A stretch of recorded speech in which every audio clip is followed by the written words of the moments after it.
Assalamualaikum warahmatullahi wabarakatuh, Sobat RH sekalian. Jumpa lagi kita di channel yang keren ini, Keren Cadas ya, Keren Cadas. Ini ada berita yang menarik ya, ngeri-ngeri sedap juga dari seorang pakar pidana, Muhammad Taufik, yang kalau ngomong gak ada remnya ya. Pokoknya maju terus ya, sangat lugas, tegas orangnya. Dan dia mengatakan bahwa ini belak-belakan ya, pakar pidana belak-belakan soal penahanan HRS ilegal. HRS itu adalah Habib Rizik Syihab ya. Kenapa tiba-tiba pengadilan tinggi melakukan penahanan? Sebagaimana dilansir oleh Pikiran Rakyat Bogor ya, isu Bogor .pikiranrakyat.com, Pikiran Rakyat pikiran-rakyat.com. Coba lihat kita bacakan ini. Isu Bogor, pakar pidana Muhammad Taufik belak-belakan menyoal trending topik penahanan HRS ilegal di Twitter yang sempat ramai beberapa waktu lalu. Taufik menilai wajar kalau masyarakat menyebut penahanan HRS ini ilegal. Saya bisa sebutkan asbabul nuzulnya. Jadi penahanan itu harus dimulai dari pengadilan pertama dulu. Pengadilan pertama di Rumah Sakit Umi ini kan tidak ditahan. Pengadilan negeri, pengadilan yang lain tidak melakukan penahanan. Katanya di YouTube Neno Warisman Channel Sabtu 21 Agustus yang lalu ya. Oleh karena itu, kenapa tiba-tiba pengadilan tinggi membuat penetapan melakukan penahanan? Tanya dia. Lebih lanjut dikatakannya bahwa dalam pasal 1 ayat 1 Kitab Undang-Undang Hukum Pidana KUHP ada azas legalitas, yaitu tiada pidana tanpa kesalahan berdasarkan aturan yang sudah ada sebelumnya.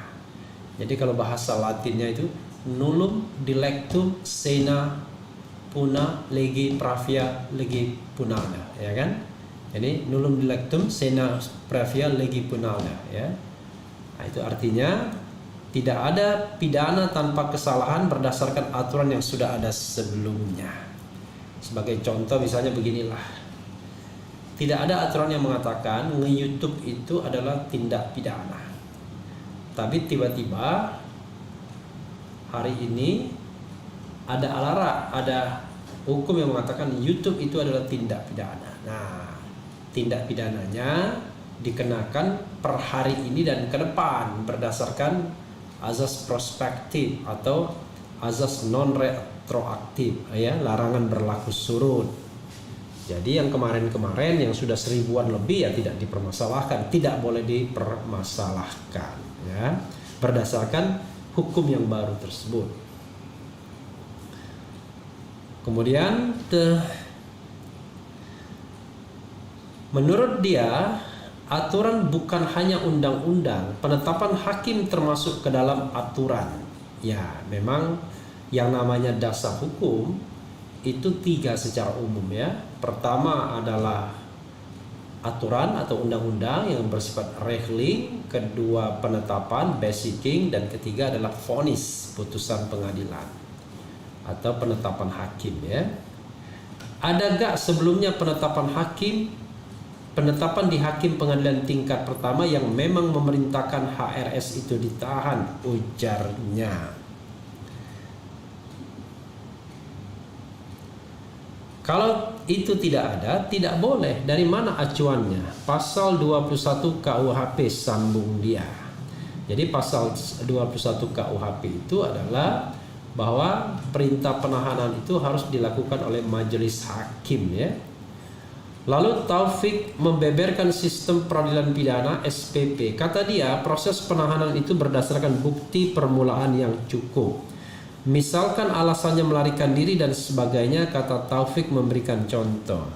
Itu dimulai sudah dari pertama. Perkara di tingkat pertamanya selesai dan berdasarkan bukti permulaan yang cukup, pengadilan pertama tidak nahan. Bagaimana pengadilan tinggi menahan? Kata dia. Ia berpendapat itu melanggar azas legalitas yang termaktub dalam pasal 1 ayat 1 KUHP tadi ya. Tiada pidana tanpa kesalahan berdasarkan aturan yang sudah ada.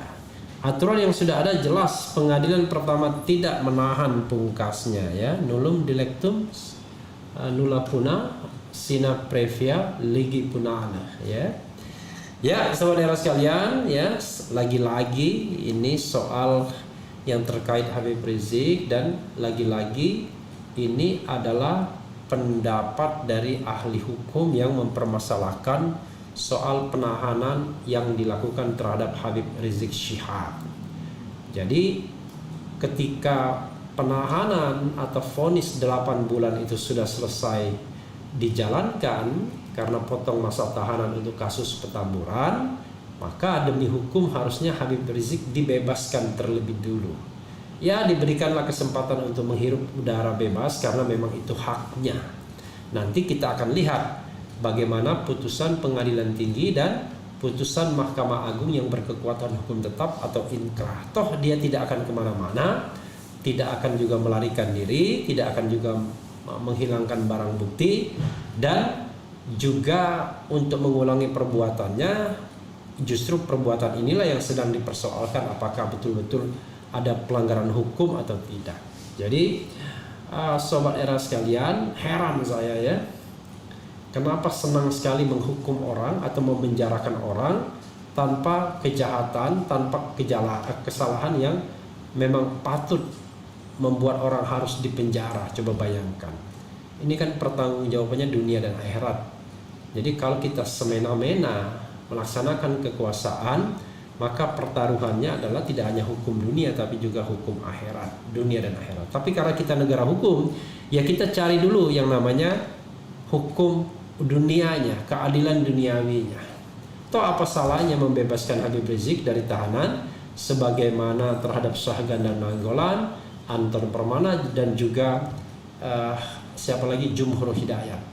Mereka sudah dibebaskan walaupun kasusnya sama seperti Habib Rizik, belum selesai juga. Tapi yang paling penting adalah bagaimana kita melihat putusan inkrahnya. Nah, putusan inkrahnya itu kan akan dan harus ditunggu apakah kemudian memang yang bersangkutan harus menjalani penahanan atau menjalani vonis bersalah atau tidak. Ya, sobat era sekalian, ini malah diperpanjang 30 hari ke depan. Padahal aneh juga, ditahan untuk 30 hari ke depan itu alasannya apa ya? Coba kita lihat yang menjadi komentar sobat RH ya.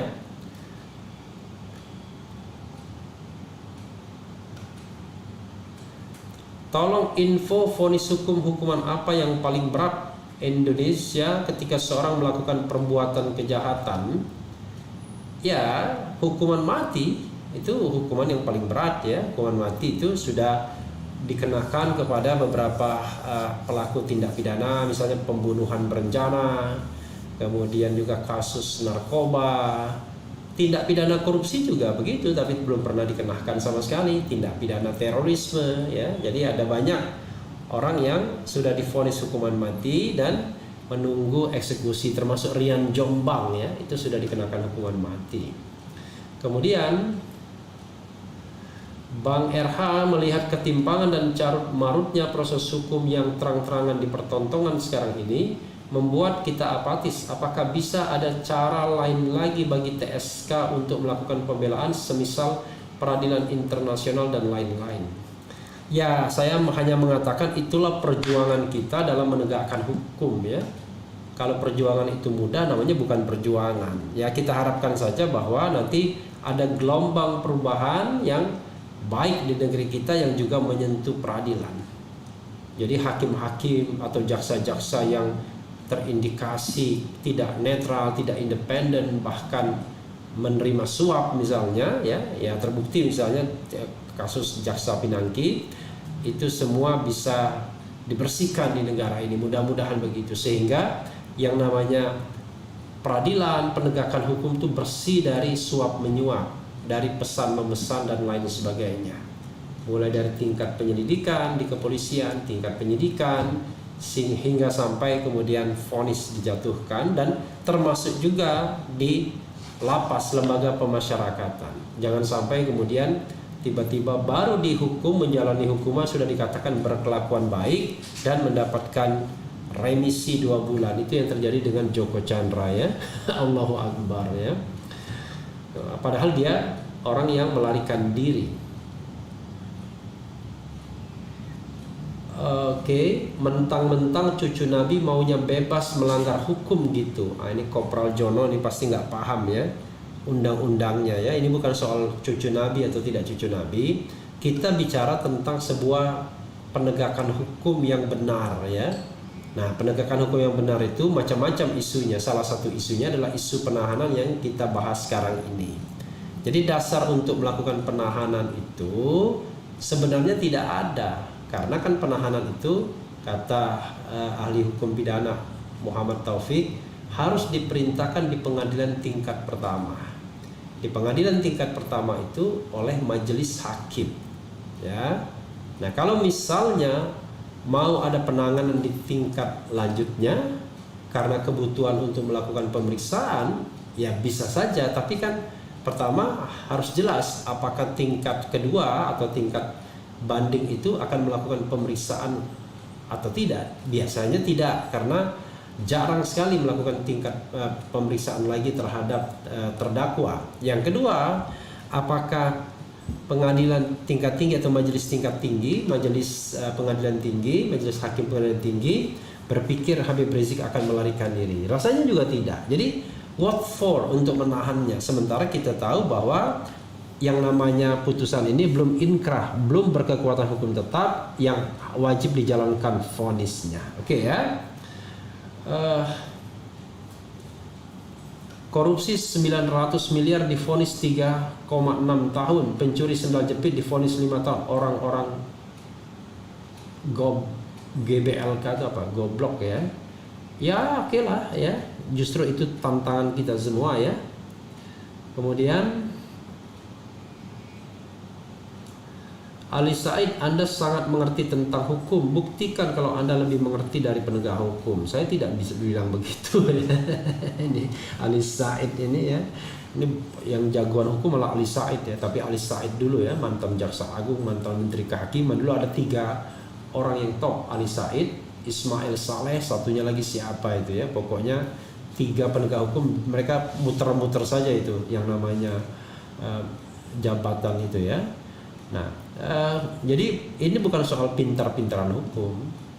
Majelis hakim bukan tidak tahu, jaksa bukan tidak tahu, tetapi Anda bisa bayangkan nggak, kalau orang tidak independen, kira-kira bisa nggak menegakkan hukum yang lurus? That's the problem ya.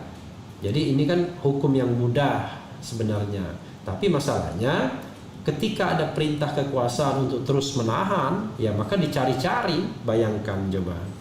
Habib Rizik dikenakan pasal penghasutan, pasal 160 KUHP, hanya untuk cari alasan agar ditahan, kan begitu. Bayangkan, menghasut untuk melakukan tindak pidana, dan penghasutan itu adalah undangan maulid dan pernikahan putrinya. Allahu Akbar ya. Kemudian Suara Rakyat 93 Official, kita semua sudah tahu penangkapan HRS sangat-sangat dipolitisir oleh pemangku kekuasaan, tetapi sebagian kita bungkam dan tidak berani speak up soal kasus ini, terlebih lagi DPR yang nggak pernah berani soal ini. Ya, jadi kita ikutin saja yang namanya hadis Nabi. Kalau melihat kemungkaran, kezaliman, kalau bisa dengan kekuasaan, dengan pedang kita ubah. Kalau enggak dengan lisan, kalau enggak dengan hati yang menolak. Nah, paling tidak channel ini dengan lisan, karena tidak punya kekuasaan. Jadi soal misalnya buktikan kalau paling tahu hukum dan lain sebagainya, itu bukan sebuah tantangan, karena ini ada inequality, ya kan? Hukum itu dipegang oleh hakim, jaksa dan polisi, bukan dipegang oleh pengamat ya, kira-kira begitu. Mereka lah yang punya subjektivitas untuk membuat apakah kasus itu akan sampai pada tahap penghukuman atau tidak. Hakim tidak boleh menghukum tanpa kasus diajukan kepadanya. Jaksa tidak bisa membuat langsung dakwaan tanpa adanya proses penyelidikan dari penegak hukum dalam kasus pidana ya, atau kasus pelanggaran seperti ini. Jadi semuanya adalah integrated criminal justice system ya, terintegrasi. Oke, kemudian apa lagi ya? Meski rakyat Indonesia tahu, tapi mengapa belum ada sosok yang bisa melawan hukum yang sudah di luar nilai hukum, yang dikatakan hukum yang sudah ilegal? Ya, kita tunggu waktu yang baik lah ya. Mudah-mudahan ada perbaikan yang fundamental dalam penegakan hukum di Republik ini, tidak lagi dipengaruhi oleh politik. Zaman SB ya masih ada juga pengaruh politik, zaman sebelumnya masih ada. Makanya dikatakan bahwa dunia hukum adalah dunia yang tidak terreformasi dibandingkan bidang-bidang lainnya. Ya, itu saja sobat Heroes sekalian ya. Yang penting tetap di channel ini, karena di channel ini Anda akan dirayu, ditipu, dibaperin, dicecar, diober pula di jalur khusus. Direpotin juga. Karena channel ini adalah channel yang mengancam, memeras dan membenci. Jangan lupa subscribe, like, comment, and share channel.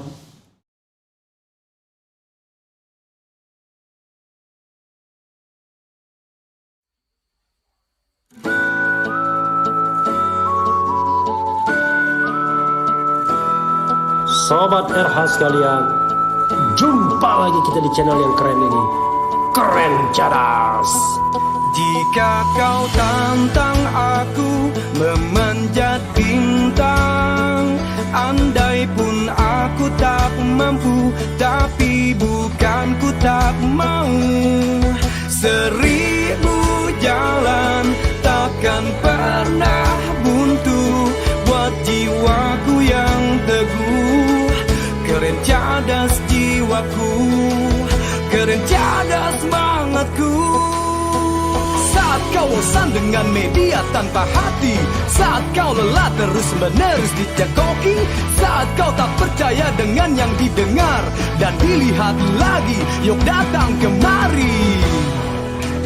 Refli Harun Channel, nggak ada basa-basi, nggak sekedar kritik sana sini. Refli Harun Channel, kritis tapi tidak apatis, oposisi tapi kasih solusi. Refli Harun Channel, selalu terdepan dalam ulasan, berita nggak asal-asalan. Refli Harun Channel, setiap masalah diulas cerdas, ini channel memang keren cadas. Subscribe, like, comment, and share. Jangan lupa nyalakan loncengnya. Subscribe, like, comment, and share.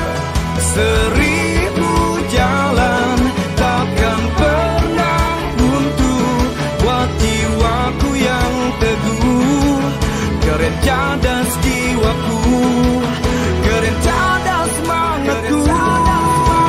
Refli Harun Channel, gak ada basa-basi, gak sekedar kritik sana sini. Refli Harun Channel, kritis tapi tidak apatis, oposisi tapi kasih solusi. Refli Harun Channel, selalu terdepan dalam ulasan, berita nggak asal-asalan. Refli Harun Channel, setiap masalah diulas cerdas, ini channel memang keren cadas. Subscribe, like, comment, and share. Jangan lupa nyalakan loncengnya. Subscribe, like, comment, and share. Keren cadas jiwaku. Subscribe, like, comment, and share. Keren Cadas.